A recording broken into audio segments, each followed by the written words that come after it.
Good evening everyone. F4 Finology में आपका फिर से एक बार स्वागत है। पूरे देश में अभी सिर्फ एक ही न्यूज सुनाई दे रही है, कोरोना कोरोना कोरोना। लेकिन आज जो हम लोग एक टॉपिक लेके आए हैं which is personal accident policy या पर्सनल एक्सीडेंट कवर की आपको क्यों जरूरत है। उससे पहले मैं आपको एक डेटा देना चाहूंगा। पूरे साल, ये 10 साल का डेटा है, हर साल 5 लाख से ज्यादा लोगों की death due to road accident या कार एक्सीडेंट की वजह से होती है इंडिया में। लेकिन उसके अलावा इंश्योरेंस की टर्मिनोलॉजी में काफी सारे ऐसी घटनाएं भी होती हैं जिसके ऊपर हमारा कंट्रोल नहीं होता, तो उसको एक्सीडेंट माना जाता है। फॉर एग्जाम्पल, आग लगना, इलेक्ट्रिसिटी शॉक लगना, कहीं पे मंदिर या ऐसी जगहों पे जहाँ पे भीड़ है वहां पे कुछ भागा दौड़ी हो जाना, इलेक्ट्रिसिटी लाइटनिंग की वजह से, बिजली गिरने की वजह से किसी की डेथ हो जाना, फ्लड, अर्थक्वेक, ऐसी कोई घटनाएं होना, या तो क्रिकेट जैसी कोई गेम खेलते समय या स्विमिंग पूल में, या तो लिफ्ट में कुछ एक्सीडेंट होना, फॉल सीलिंग जो आती है वो कई जगह पे मॉल्स में गिर जाती है। तो ऐसे काफी सारे इंसिडेंट होते हैं जिसके ऊपर हमारा कंट्रोल नहीं होता और इंश्योरेंस की टर्मिनोलॉजी में उसे एक्सीडेंट माना जाता है। तो अगर ये सभी प्रकार के एक्सीडेंट का डेटा देखने जाएं तो अराउंड 15 लाख जितने डेथ, जी हाँ 15 लाख डेथ होती है ड्यू टू दी एक्सीडेंट पूरे साल में इंडिया में। और उसमें 18 से लेके 40 साल की एज ग्रुप के जो लोग हैं उसमें 72% है, मतलब कम एज में एक्सीडेंट की वजह से डेथ होने के चांसेस बहुत ज्यादा है। तो इसी वजह से हर एक इंश्योरेंस कंपनी के पास एक्सीडेंटल पॉलिसी होती है। लेकिन आप अगर कोई एक्सीडेंटल पॉलिसी परचेज करते हो तो कौन कौन से फीचर्स उसमें इंक्लूड होने चाहिए, इसके ऊपर हम लोग आज बात करेंगे। तो लेट्स सी, एक standard personal accident insurance cover में कौन कौन से फीचर्स होते हैं, इसके ऊपर हम लोग फीचर्स वाइज बात करेंगे। पहला पॉइंट है एक्सीडेंटल डेथ। एक्सीडेंटल डेथ मतलब कोई भी एक्सटर्नल फैक्टर की वजह से, जो मैंने आपको बताए कि road accident, car accident, plane crash के अलावा भी काफी सारे रीजन होते हैं जिसको एक्सीडेंट माना जाता है। और ऐसे कोई केस में डेथ होती है तो यहाँ पे मैंने जो एक कॉमन पॉलिसी कस्टमाइज मैंने डिजाइन की है, तो उसके हिसाब से हम लोग एग्जांपल देते हैं 30 लाख रुपीज। तो अगर कोई एक्सीडेंटल डेथ होती है तो नॉमिनी को यहाँ पे 30 लाख रुपीज मिलेंगे। सेकंड पॉइंट होता है एक्सीडेंटल डिसेबिलिटी। डिसेबिलिटी मतलब हिंदी में बोला जाए तो विकलांग। हाथ, पैर और आंख, ये 3 हमारे बॉडी के मेन ऑर्गन होते हैं। तो किसी के 2 आंख, 2 पैर या तो 2 हाथ, ऐसे कोई मेजर पार्ट चला जाए तो वो विकलांग की कैटेगरी में आता है। तो ये पॉलिसी में यहाँ पे उसको विकलांग की कैटेगरी में आने की रीजन की वजह से 30 लाख रुपीज मतलब इक्विवेलेंट टू डेथ बेनिफिट मिलता है। जितनी भी लाइफ इंश्योरेंस पॉलिसीज होती है इसमें अगर किसी की डेथ नहीं होती लेकिन वो आदमी विकलांग हो जाता है तो कोई भी पैसा नहीं मिलता। जो यहाँ पे सबसे अट्रैक्टिव फीचर है कि विकलांग होने के बावजूद भी उसको इक्विवेलेंट टू डेथ जितना बेनिफिट मिलता है।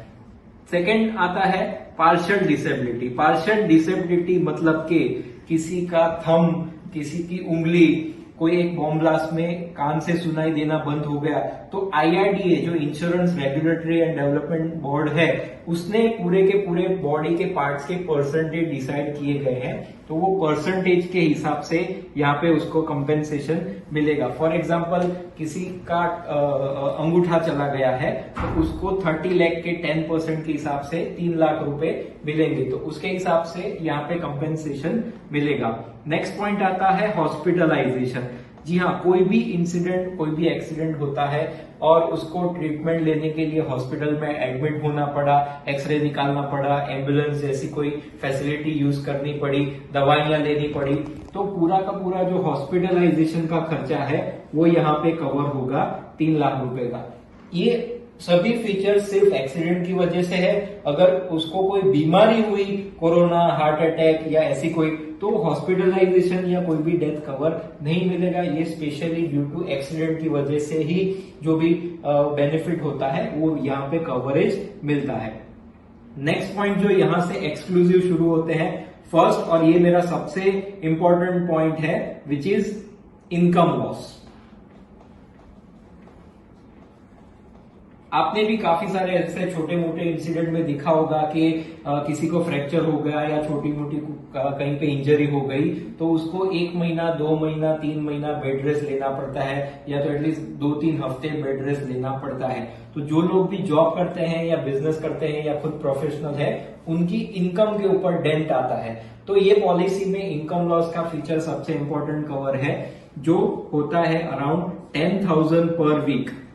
मतलब कि कोई इंश्योर्ड पर्सन को डॉक्टर ने प्रिस्क्राइब किया कि आपको 4 हफ्ते तक बेड रेस्ट लेना होगा तो 4 हफ्ते के यहाँ पे कैलकुलेशन में 1 हफ्ते का 10,000 के हिसाब से 40,000 रुपए उसको इनकम लॉस का कंपेंसेशन मिलेगा।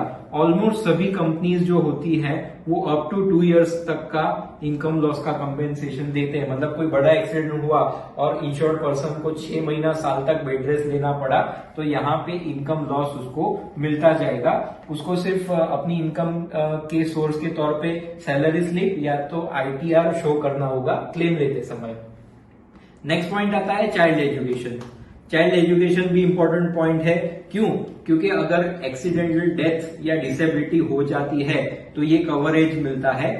ये ऐसे केस में अगर किसी के बच्चे स्कूल में पढ़ रहे हो तो 5,000 rupees per month kids education benefit मिलेगा फॉर नेक्स्ट 4 इयर्स, ताकि बच्चों की स्कूल की फीस जो भी एक्सपेंसेस हो रहे हैं तो किसी के नॉमिनी के चले जाने मतलब इंश्योर्ड पर्सन के चले जाने के बाद भी स्कूल की फीस का कंपेंसेशन मिलता रहे। और नेक्स्ट पॉइंट आएगा लोन कवर। सेम चीज, अगर इंश्योर्ड पर्सन के नाम से लोन चल रही है और उसकी डेथ या डिसेबिलिटी हो गई तो लोन कवर यहाँ पे एप्लीकेबल होता है जो होता है around 10,000 per month for next 1 year, ताकि 1 साल तक उसकी जितनी भी home loan, education loan, personal loan, business loan हो तो 1 साल तक 10,000 रुपए तक की कंपेंसेशन कंपनी दे देगी, ताकि उसके फैमिली को लोन का जो बर्डन है वो 1 साल तक ना भरना पड़े।